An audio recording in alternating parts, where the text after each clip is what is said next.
明仔立法院的教育文化委员会要审查协助反映器实施管制法的修法咯，拍算要取消核电厂营业需要提早5天提出申请的规定。今仔早起，环保团体就伫立法院抗议，因反对无沟通、无开公听会，就赶紧要修法。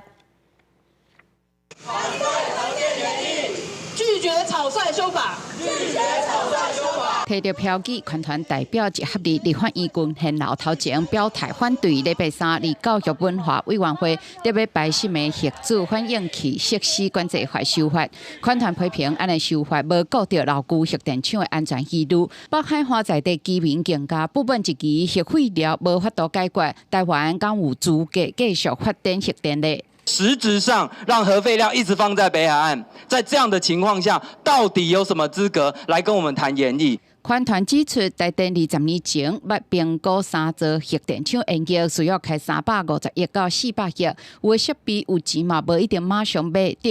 3座核电厂除核到底要开偌济时间、偌济经费，无实际的评估，免怎讨论嘞？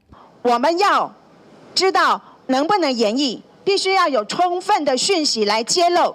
台电必须对国人清楚的诉说。民间团体认为，无进行社会沟通，定想要以人数优势强行通过修法，是互民主倒退路。就是反民主，就是来为这些不民主的事宜来量身打造，开一个后门，让他们起死回生。全国废核行动平台发起人士提出3大主张，包括厘清核安疑虑、老旧核电厂不应该营业，相关单位应该充分向社会来说明营业风险佮成本，进行社会沟通等等。平台嘛要29号下暗2南路举行暗会，邀请民众重回立法院组织落草修法。记者林仲明、谢正林台北报道。